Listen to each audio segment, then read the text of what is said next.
welcome back to Wrestling Flash. In this WWE and all things wrestling video we are going to look at Bray Wyatt vs Cody Rhodes in works, the best and worst of Smackdown, Bianca Belair on Sasha Banks' Naomi situation, John Cena attacks Becky Lynch, and more. First, let's look at the best and worst of Smackdown. Welcome to this week's edition of Best and Worst of Smackdown. It was the go-home episode to Hell in a Cell 2022. However, the premium live event is essentially Raw exclusive at this point. There was only one match from the Blue brand announced for Hell in a Cell 2022, which is exactly how we will begin. Unfortunately, this week features more worsts than bests, so let's get right into what happened on the show this week. Number 2. Best. The rise of Madcap Moss on Smackdown. Moss returned dramatically with a new look and teased a character change. The goofiness of Madcap is long gone, and we won't be hearing lame jokes from him anymore. A shout out to Moss, who spent years in NXT and finally got a call up in an odd spot, only to smash any expectations set for him. His popularity is evident, as is his potential. We're glad that a no-holds-barred match between Moss and Corbin will occur at Hell in a Cell because we saw a hint of an edgy side of Moss that we've never seen before. This is precisely what he needs to take the next step in his career. Number 3. Worst. Natalya as Ronda Rousey's next opponent. Natalya is the new number 1 contender to Ronda Rousey's SmackDown Women's Championship. It was an underwhelming decision, especially after WWE teased Rousey vs Baszler on SmackDown not too long ago. Natalya is a safe option because she is a former champion and has faced off with Rousey before. The respect between them is evident, but Natalya's role as a title contender now isn't as impressive or appealing as it's clear that her role is to be in a filler spot until Rousey gets into a bigger feud. Number 1. Best. The tease of Riddle vs Roman Reigns. Riddle's star power keeps increasing. This week on SmackDown, he teamed up with Nakamura to face the Usos for the undisputed tag team titles. Mid-match, Nakamura was taken out, with the story being that Riddle lost yet another tag team partner. It's all building up to Riddle vs Roman Reigns, presumably at Money in the Bank 2022. Sami Zayn will be the first to taste Riddle as an opponent, as the former was responsible for hitting Reigns' music, which led to the distraction allowing the Usos to win. Number 2. Worst. Dragging on the New Day versus the Brawling Brutes. SmackDown opened with a New Day promo, as well as them introducing Big D Drew McIntyre, who would subsequently challenge Roman Reigns to a bout at Clash in the Castle 3 months from now. The Brawling Brutes trio came out and wanted another piece of the New Day, resulting in a tag team match where they beat Kofi Kingston and Xavier Woods. The feud has gone on for months and doesn't present a strong enough story to warrant it being dragged on for this long. Number 1. Worst. No build-up to Hell in a Cell on SmackDown. As we mentioned, there is just one match at Hell in a Cell from the Blue brand side of things. That's a bit odd, given that the Blue brand is supposed to be the new flagship show of WWE. Either way, it was one of the reasons why the Blue brand has been much weaker since WrestleMania. There was no emphasis on building up to the premium live event. It seems as though WWE wants to focus on SmackDown-only feuds rather than having them spill over to another show. Bianca Belair on Sasha Banks' Naomi situation. WWE superstar Bianca Belair doesn't feel it's right to speak about Naomi-Sasha Banks' situation and thinks that it's the two superstars' story to tell. Naomi and Sasha Banks have been suspended indefinitely by WWE after they walked out of an episode of Raw. The duo were reportedly unhappy at the creative they were given and decided to leave their tag team title belts and walk out.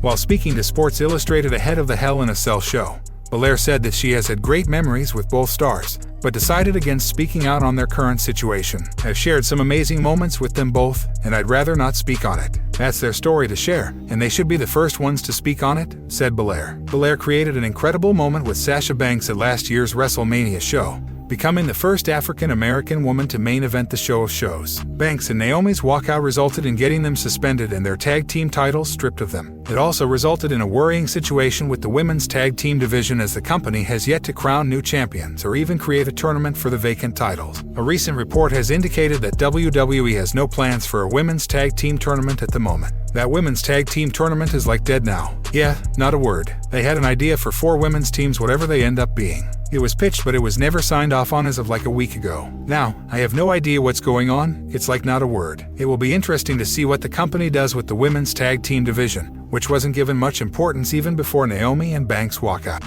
John Cena attacks Becky Lynch. WWE superstar Becky Lynch detailed the advice John Cena gave her during a difficult phase of her career. While big-time Bex may be one of the most popular performers today, things weren't as bright for the former Raw Women's Champion during the initial phase of her career. She was placed below other horsewomen in the pecking order. In a recently uploaded video on WWE's YouTube channel, Lynch opened up about the conversation she had with John Cena that changed the trajectory of her career. Big Time Bex disclosed that Cena was brutally honest with her and told her to be more recognizable so she could connect with the audience. "One thing that John is extremely honest," said Lynch. "When I was struggling before, when I couldn't find myself, he said, well, I don't know who you are. And because of that, it made me look at myself and examine who I was so that I could develop something that was recognizable to the audience. I think one thing that is advice that he has given me is always be honest, and I think that's with yourself, with the people you're doing business, and with the audience. Once I listened to that and the other and I put everything together, it worked." While Becky Lynch might have had a slow start to her career on the main roster,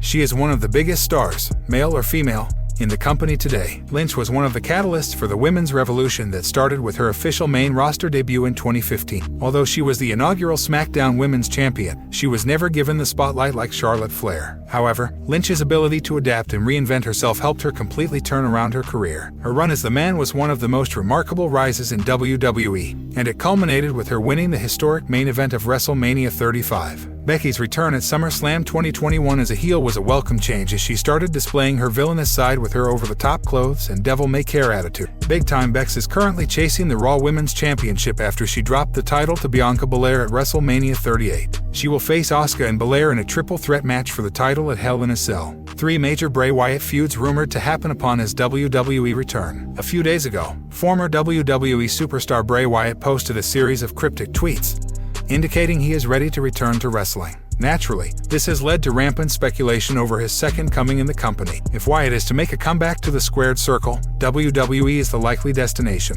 It is where he honed his craft and showcased his creativity to the world. The setting aligns with the Eater of Worlds and his supernatural style of character building. WWE would be in for one hell of a summer if it does happen. Despite his release last July, Bray Wyatt is among the biggest stars to appear on Raw and SmackDown in the past few years. His stellar work has captivated fans despite suffering from some questionable booking decisions. However, it remains anybody's guess whether the 2-time Universal Champion will return to WWE. If he does, quite a few exciting storylines are waiting for him. Here are 3 major feuds Bray Wyatt could have if he comes back. Number 3. The Fiend vs. the Demon. This is the dream match that got away. The company seemingly had plans for the Fiend Bray Wyatt to take on the Demon Finn Balor, but the COVID-19 pandemic stopped it from happening. Both stars have faced each other multiple times, including twice at SummerSlam. Wyatt took on Balor's face-painted alter ego in 2017, while the Irishman was the Fiend's first victim 2 years later. A rubber match would go down nicely among the fans. If WWE brings Bray Wyatt back, this match should be a priority. It would help revitalize Finn Balor's demon persona after his damaging defeat to Roman Reigns at Extreme Rules 2021. Number 2. A feud against WWE Hall of Famer Edge and the Judgment Day. Several fans want to see Bray Wyatt join the Judgment Day,